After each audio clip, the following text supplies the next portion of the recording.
All right, today we're going to make a really quick and tasty roast beef cheesesteak. This is something different. You don't see it often, but this is something you can do. So for today's recipe, we got thick white bread that I toasted on both sides.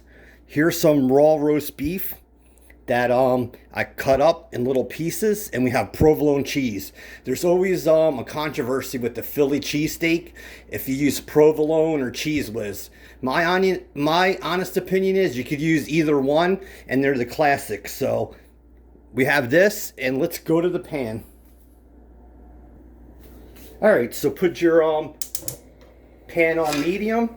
We have yellow, green, and red peppers here, and onions. So you're going to want to stir this around, and when this gets to a certain texture, then we'll throw in the roast beef, and then we'll throw the cheese on top. But this is how you make a really tasty roast beef cheesesteak sandwich.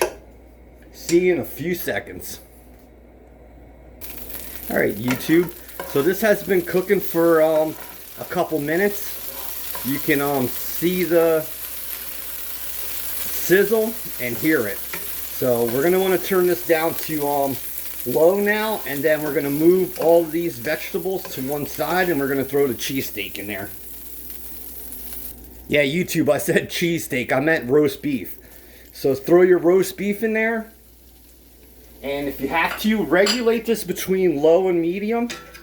Keep these vegetables to one side, and just keep stirring this roast beef. If you want, you could add Goya or other seasoning to this. Garlic, onion powder. See you in a few. And the oil that I'm using today is avocado oil. It's high heat point, and it doesn't change the flavor of your food. So the thing you're going to want to do now is mix everything together. Just mix this together like a true cheesesteak, because there's usually peppers, onions, in the steak that's mixed. But instead of using steak today, we're using roast beef. It's something different. So the thing you're going to want to do is move this to the center, make a pile, and then maybe in a minute or so, we're going to throw the provolone on there. All right, YouTube. So we're going to throw the provolone on here. If you have to, put a cover on there. Usually if you want, you can get water, throw water all around it and put the cover on, and then the cheese will melt. All right, YouTube, the cover's on, and we got this between low and medium right here, and we're going to just let this melt. Like I said, if you need to, throw water around here and put this on, and the steam would melt the cheese. So see you when the cheese is melted. All right, YouTube, so you can see how that cheese melted over top of the roast beef and vegetables. Now we're just gonna get a spatula, put that on the bread, and we're done. Like if you want to create a sauce, you can, but usually Philly cheesesteaks is either cheese whiz or provolone. So see you at the plate. All right, YouTube.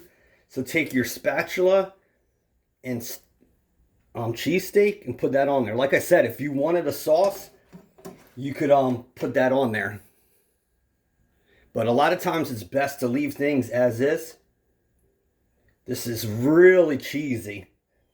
So put that on there. There is definitely not a lack of cheese. And this makes for a really good sandwich. All right, YouTube, there you have it. There's your roast beef cheesesteak on this nicely toasted thick white bread.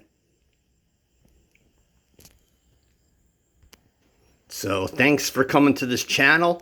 If you like original ideas and new cooking, you like this type of recipe, please subscribe and hit the bell so you can get 3 to 4 uploads each week. So look at that nicely toasted bread, and look at this sandwich.